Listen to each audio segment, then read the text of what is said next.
I've got about apparently 5 or 6 minutes to say the most useful things I can think of. I'm going to do my best.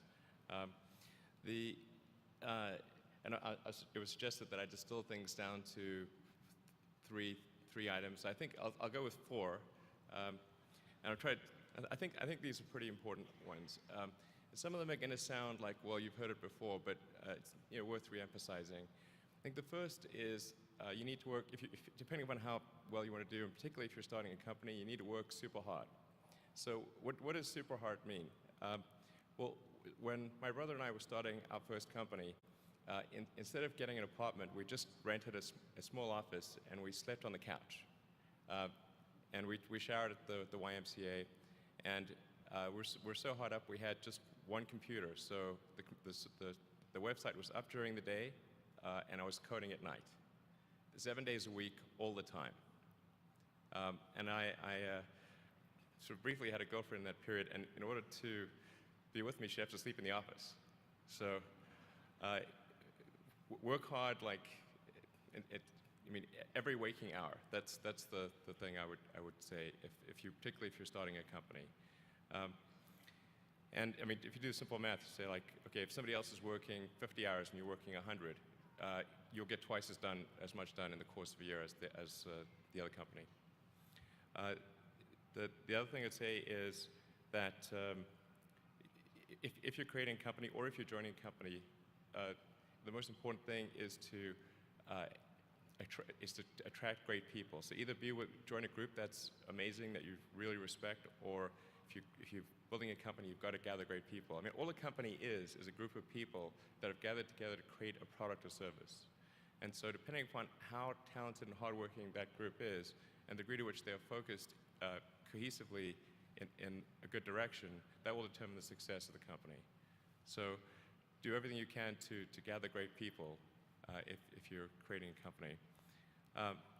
Then I'd say focus on signal over noise. A lot of companies get confused. They spend money on things that don't actually make the product better. So, for example, at Tesla, we've never spent any money on advertising. We put all of the money into R&D and manufacturing and design to try to make the car as good as possible. And I think that's the way to go. So, for any given company, just can keep thinking about, are these efforts that people are expending, are they resulting in a better product or service? And if they're not, stop those efforts. And then the final thing is to sort of, don't just follow the trend. So you may have heard me say that it's good to think in terms of the physics approach of first principles, which is, rather than reasoning by analogy, you boil things down to the most fundamental truths you can imagine, and you reason up from there. And this is a good way to figure out if something really makes sense, or if it's just what everybody else is doing. It's hard to think that way. You can't think that way about everything. It takes a lot of effort. But if you're trying to do something new, it's the best way to think. And that framework was developed by physicists to figure out counterintuitive things like quantum mechanics. So it's really a powerful method. Anyway, so that's, and then I think that the final thing I would encourage you to do is, now is the time to take risk.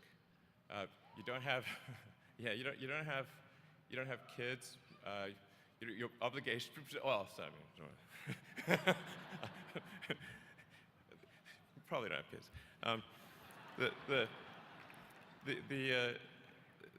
But as you get older, your obligations increase. So and once you have a family, you start taking risk not just for yourself, but for your family as well. It gets much harder to do things that might not work out. So now is the time to do that before you have those obligations. So I would encourage you to take risks now. Do something bold. You won't regret it. Thank you.